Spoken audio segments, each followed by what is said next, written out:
नमस्कार, मैं हूं आपके साथ अर्जुन खजूरिया और आपका स्वागत है हमारे चैनल पर।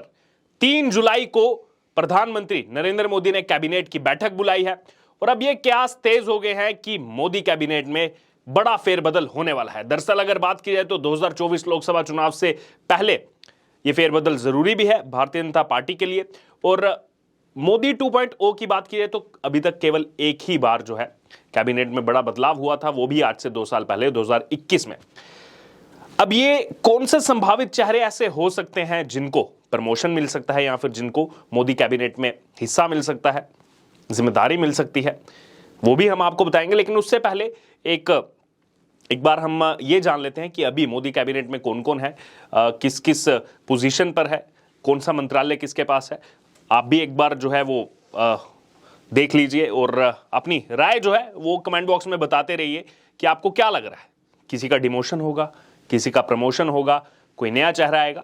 हम पूरी वीडियो में आपको विस्तार पूर्वक जो है यहाँ पर एनालिसिस करके बताने वाले हैं कि क्या क्या बदलाव हो सकते हैं।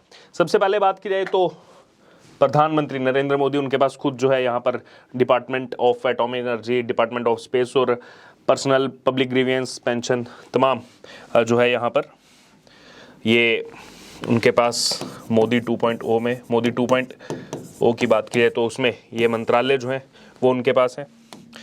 यहाँ पर अगर बात की जाए तो अब यहाँ पर आगे बढ़ते हैं। मिनिस्टर्स की अगर बात की जाए जो मोदी कैबिनेट में कैबिनेट मिनिस्टर हैं, कैबिनेट मिनिस्टर्स की अगर बात की जाए तो Rajnath Singh ministry of defence जो संभाल रहे हैं, ये प्रमुख चेहरा हैं। उसके अलावा Amit Shah ministry of home affairs, और जो मिनिस्ट्री ऑफ कॉपरेशन ये संभाल रहे हैं अमित शाह, ये काफ़ी इंपॉर्टेंट है। इसको जो है यहाँ पर बीच जो है कार्यकाल में ही लाया गया था। उसके अलावा अगर बात की जाए तो नितिन गडकरी शानदार इस समय काम कर रहे हैं, तो ये भी एक प्रमुख चेहरा है मोदी कैबिनेट का। Nirmala Sitharaman ministry of finance संभाल रही हैं, डॉक्टर एस जयशंकर। तो ये जितनी भी ऊपर की जो कैबिनेट क्रीम जिसको कहा जा सकता है आम भाषा में, ये एकदम लाजवाब है। Narendra Singh Tomar ministry of agriculture संभाल रहे हैं, Arjun Munda ministry of tribal affairs, स्मृति जुबैन ईरानी, इनके पास माइनॉरिटी अफेयर्स भी है क्योंकि पारसी समाज से आती हैं। और उसके अलावा अगर बात की जाए तो इनके पास वुमेन एंड चाइल्ड डेवलपमेंट की भी मिनिस्ट्री है। ये हम आपको एक बार इसलिए दिखा रहे हैं कि एक बार आपको याद हो जाए, एक बार आपके दिमाग में आ जाए कि कौन कौन क्या क्या जिम्मेदारी इस समय संभाल रहा है। उसके बाद हम बात करेंगे कि कौन कौन से बदलाव हो सकते हैं, किसको प्रमोशन मिल सकता है, किसको यहाँ पर डिमोशन मिल सकता है। आगे यहाँ पर अगर बात की जाए तो पीयूष गोयल हैं, ये भी एक अहम चेहरा है, राज्यसभा में जो है लीड भी कर रहे हैं पार्टी को। धर्मेंद्र प्रधान, इनके बारे में ज़रूर बात करेंगे, मिनिस्ट्री ऑफ एजुकेशन संभाल रहे हैं। और लगातार धर्मेंद्र प्रधान की बात की जाए तो इनका चेहरा जो है वो पार्टी में बढ़ता गया है और जो विश्वसनीय सूत्रों से पता लगा है कि इनको और भी बड़ी जिम्मेदारी आने वाले समय में संगठन में मिल सकती है। Prahlad Joshi ministry of parliamentary affairs का भी काम देखते हैं। नारायण राणे, ये भी एक प्रमुख चेहरा जो महाराष्ट्र की धरती से आते हैं। उसके अलावा वीरेंद्र कुमार हैं यहाँ पर, सर्बानंद सोनोवाल हैं, गिरिराज सिंह, ये भी बिहार की धरती के एक प्रमुख चेहरा हैं और लगातार वहाँ की पॉलिटिक्स में भी जो है बिजी रहते हैं। ज्योतिरादित्य सिंधिया, ये यहाँ पर अब देखने वाली बात होगी। इनको कैबिनेट मिनिस्टर जब बनाया गया, जब ये कांग्रेस से बीजेपी में आए और मध्य प्रदेश में सत्ता परिवर्तन हुआ। अब यहाँ पर देखिए लगातार क्यास ये भी लग रहे हैं कि क्या जो ज्योतिरादित्य सिंधिया हैं, क्या यहाँ पर बीजेपी उनको राज्य में बड़ी जिम्मेदारी दे सकती है, ये बड़ा सवाल उठ रहा है। तो अगर इनको प्रोजेक्ट किया जाएगा, अब अगर जो माना जा रहा है शिवराज सिंह चौहान के बाद ऐसा भी किया जा सकता है, नहीं किया जाएगा तो वो इसी पे कंटिन्यू कर सकते हैं। अच्छा काम कर रहे हैं मिनिस्ट्री ऑफ सिविल एविएशन में। लेकिन अगर बात की जाए तो क्योंकि मध्य प्रदेश के चुनाव आ रहे हैं, राजस्थान के चुनाव आ रहे हैं, छत्तीसगढ़ के चुनाव आ रहे हैं, तेलंगाना के चुनाव आ रहे हैं, तो उनको भी मद्देनजर रखते हुए जो फेरबदल किया जाएगा तो वहाँ के जो यहाँ पर नेता है, जो सांसद है, उनको देखना होगा कि किसको कैबिनेट में जगह मिलेगी, किसको जो है बचा करके रखेंगे आने वाले विधानसभा चुनाव के लिए। आगे अगर यहाँ पर हम इस लिस्ट की बात करें तो इसमें पशुपति कुमार पारस हैं, अश्विनी वैष्णव अच्छा काम कर रहे हैं। अभी हमने देखा जिस प्रकार से जब घटना हुई, रेल दुर्घटना, उसके बाद जो है वो किस प्रकार से वहीं पर बने रहे। किरण रिजिजू, इनका कुछ दिन पहले ही जो है यहाँ पर मिनिस्ट्री में बदलाव हुआ। पहले लॉ मिनिस्ट्री संभाल रहे थे, अब जो है मिनिस्ट्री ऑफ अर्थ साइंसेज जो है वो ये संभाल रहे हैं। कैबिनेट रैंक है इनके पास। गजेंद्र सिंह शेखावत जल शक्ति का अच्छा काम संभाल रहे हैं, गजेंद्र शेखावत भी। उसके बाद राजकुमार सिंह हैं, हरदीप सिंह पुरी हैं। पेट्रोलियम और नेचुरल गैस की बात हो या फिर हाउसिंग एंड अर्बन अफेयर्स, उसमें अच्छा काम कर रहे हैं। इनको जो है यहाँ पर प्रमोशन हो सकता है। मुखरता से जो है काम करते हैं और IAS ऑफिसर भी रहे हैं। मनसुख मंडाविया, ये भी जो है हेल्थ मिनिस्ट्री में अच्छा काम कर रहे हैं। भूपेंद्र यादव, इनके बारे में भी जो है हम बाद में बात करेंगे, ये भी जो है बीजेपी के लिए अच्छा काम कर रहे हैं। इसके अलावा अगर बात की जाए तो आगे अगर हम लिस्ट में यहाँ बढ़ेंगे,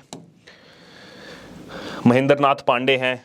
पुरुषोत्तम रुपाला, ये गुजरात से आने वाला एक ऐसा चेहरा है जिसने गुजरात विधानसभा चुनाव में बिल्कुल ग्राउंड लेवल पर रह करके बीजेपी की जो 156 सीटें आई हैं उसमें एक प्रमुख अगर जिम्मेदारी किसी के ऊपर थी तो वो थी पुरुषोत्तम रुपाला के ऊपर। जिस प्रकार से लगातार चुनाव में वहां बने रहे और वहां के लोकल अगर जनता की बात करें तो उसमें एक बहुत प्रमुख चेहरा है पुरुषोत्तम रुपाला। तो हो सकता है कि इनकी यहाँ पर प्रमोशन भी की जा सकती है। महेंद्र नाथ पांडे हैं, जी किशन रेड्डी हैं, वो भी लगातार जो है अच्छा काम कर रहे हैं और इससे पहले जो होम मिनिस्ट्री में MOS का काम देख रहे थे, मिनिस्टर ऑफ स्टेट, उसके बाद इनका प्रमोशन हुआ और कैबिनेट रैंक जो है वो इनको मिला। अनुराग ठाकुर हैं, IB देख रहे हैं, information and broadcasting, ministry of youth affair and sports देख रहे हैं। इससे पहले वो भी जो है वो MOS मिनिस्टर ऑफ स्टेट थे फाइनेंस में। तो ये ऐसे चेहरे हैं जिनकी प्रमोशन पिछले कैबिनेट बदलाव में हुई थी। चलिए आगे बढ़ते हैं। ये तो आपको मैंने कैबिनेट रैंक में जो यहाँ पर मौजूदा मंत्री हैं उनके बारे में बताया। उसके अलावा इंडिपेंडेंट चार्ज इसके पास है अर्जुन राम मेघवाल, ये एक देखने वाला चेहरा है क्योंकि हाल ही में जो है इनको जिम्मेदारी दी है तो यहाँ पर कुछ बदलाव नहीं होगा। राव इंद्रजीत सिंह है, वो यहाँ पर ministry of planning, ministry of statistics और प्रोग्राम इम्प्लीमेंटेशन देखते हैं। डॉक्टर जितेंद्र सिंह जम्मू कश्मीर से आने वाले, उधमपुर सीट से, और एक इम्पोर्टेंट चेहरा पहले भी जो है यहाँ पर अगर बात की जाए तो वो इंडिपेंडेंट चार्ज पे भी थे और साथ ही साथ MOS में भी हैं और PMO जो है वो भी इन्हीं के पास है। प्राइम मिनिस्टर ऑफिस में MOS के नाते वहाँ पर काम देख रहे हैं। अब आगे यहाँ पर अगर बात की जाए तो एक बहुत लंबी लिस्ट है यहाँ पर। मिनिस्टर ऑफ स्टेट, इसमें ये देखिए प्राइम मिनिस्टर ऑफिस, एक जो है बड़ी जिम्मेदारी यहाँ पर डॉक्टर जितेंद्र सिंह के पास, और ये तमाम ऐसे चेहरे हैं। राव इंद्रजीत सिंह हैं, प्रहलाद सिंह पटेल हैं, अश्विनी कुमार चौबे, फगन सिंह कुलस्टे हैं, श्रीपद येसनायक हैं, श्री अर्जुन राम मेघवाल हैं, VK सिंह हैं, वो MOS में रोड ट्रांसपोर्ट, हाईवेज और सिविल एविएशन का काम देख रहे हैं।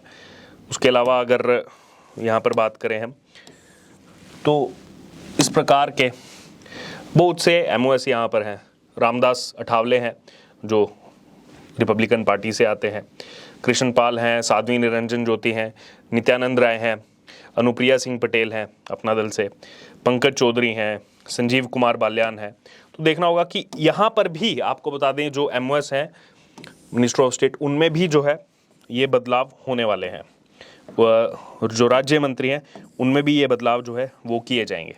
तो ये तमाम आप देख सकते हैं एक बार दोबारा से अलग अलग जो मिनिस्टर, राजीव चंद्रशेखर हैं, दर्शना विक्रम जरदोश हैं, और भी ऐसी ये बहुत लंबी लिस्ट है MOS में भी।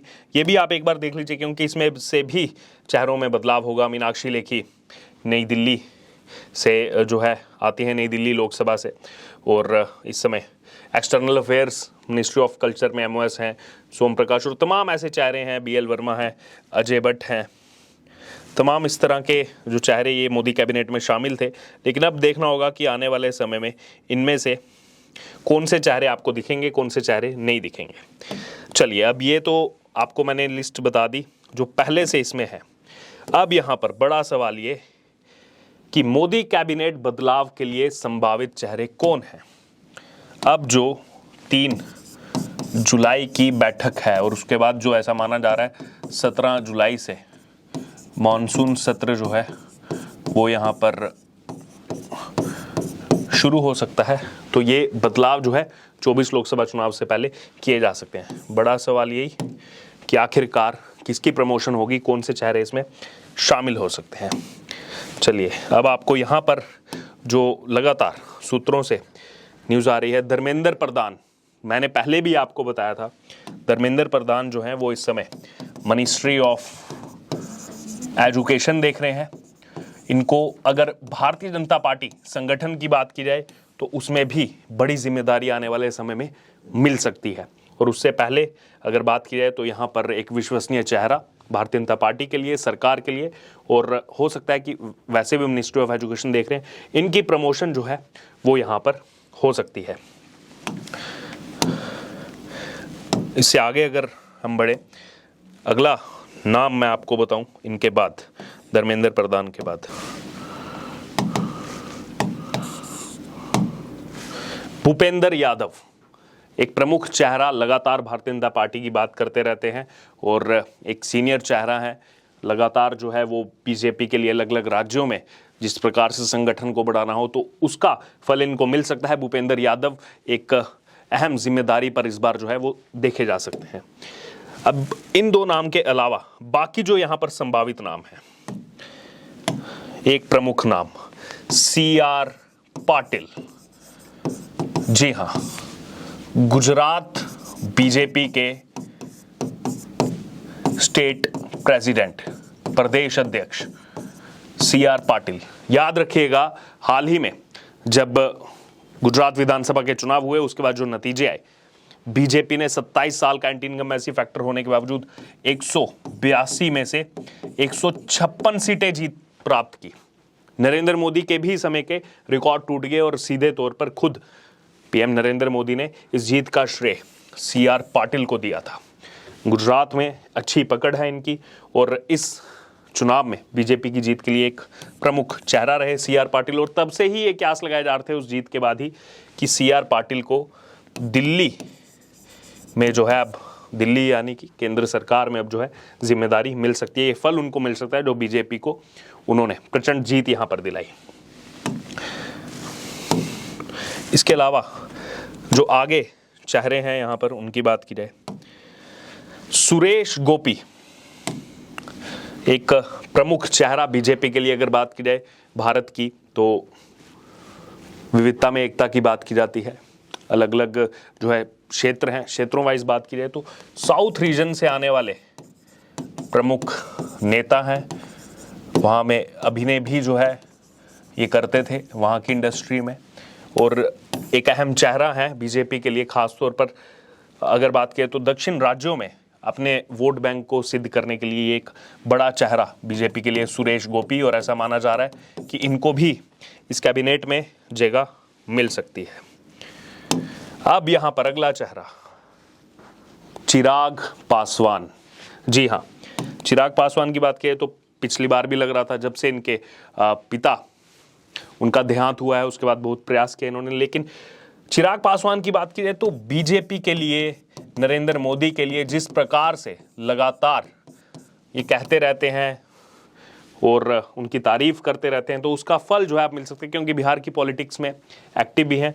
तो चिराग पासवान का भी नाम चल रहा है कि एक तरफ इनके चाचा पशुपतिनाथ पारस, वो भी मोदी कैबिनेट का हिस्सा हैं, तो इनको भी कोई ना कोई जिम्मेदारी जो है, चाहे राज्य मंत्री के नाते या फिर कैबिनेट में मिल सकती है, क्योंकि युवा जो हैं वो चिराग पासवान के साथ भारी संख्या में जुड़ रहे हैं।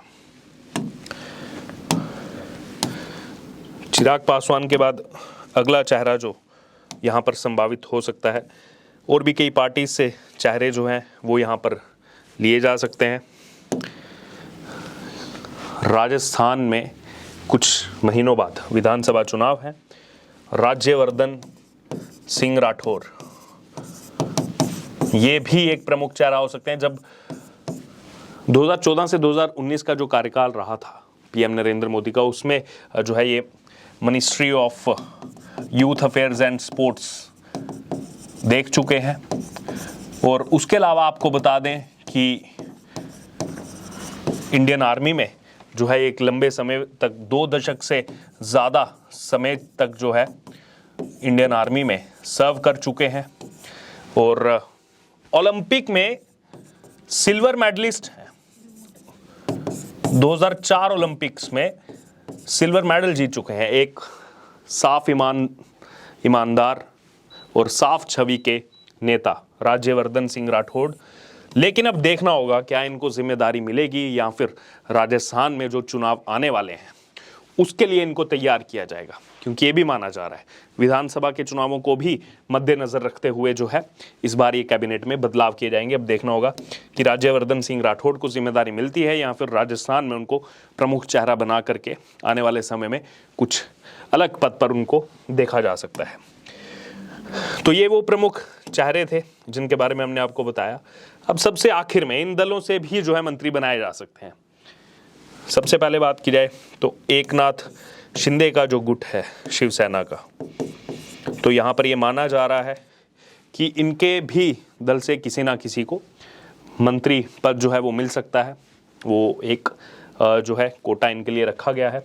उसके अलावा टीडीपी यानी कि तेलुगु देशम पार्टी, ये इसलिए माना जा रहा है, ये जो चंद्रबाबू नायडू हैं 2019 के चुनाव में इन्होंने बहुत प्रयास किया था, जैसे आज नीतीश कुमार प्रयास कर रहे हैं विपक्ष को एक साथ लेने का, विपक्ष का चेहरा बनने का।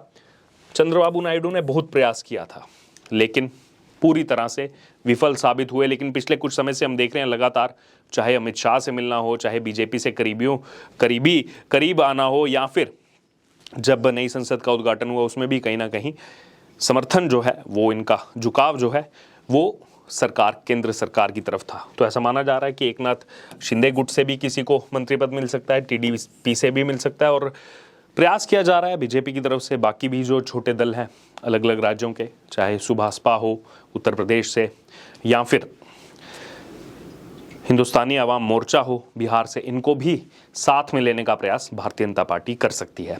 ये वो प्रमुख चेहरे हैं जिनको इस बार बदलाव के बाद जगह मिल सकती है, जिनकी प्रमोशन हो सकती है, जिनके बारे में हमने आपको विस्तार पूर्वक बताया। और कुछ नेता ऐसे भी हैं जिनकी डिमोशन हो सकती है या फिर जिनकी डिमोशन ना होते हुए भी क्योंकि संगठन में भी बदलाव किए जाएंगे तो हो सकता है उनको मंत्री पद से हटा करके संगठन में कोई अहम जिम्मेदारी दी जाए, क्योंकि 2024 का लोकसभा चुनाव आ रहा है, 4 राज्यों के चुनाव आ रहे हैं। तो संगठनात्मक दृष्टि से हो सकता है उनका यहाँ पर बड़ा कद जो है वो आने वाले समय में देखने को मिल सकता है। बहरहाल अब आपको क्या लग रहा है, आपकी क्या राय है? क्या कोई ऐसा नाम जो इस मोदी कैबिनेट में शामिल हो सकता है जो आपके जहन में है? किसको हटा करके संगठनात्मक जिम्मेदारी दी जा सकती है? आप किस पर जो भी राय हो आप हमारे साथ कमेंट बॉक्स में ज़रूर जुड़ें और कमेंट बॉक्स में ज़रूर बताएं। और भी कुछ आपको इस बैठक के लिए लग रहा है तो आप ज़रूर अपनी राय कमेंट बॉक्स में शेयर करें और इससे जुड़े तमाम अपडेट के लिए बने रहिए हमारे साथ। नमस्कार।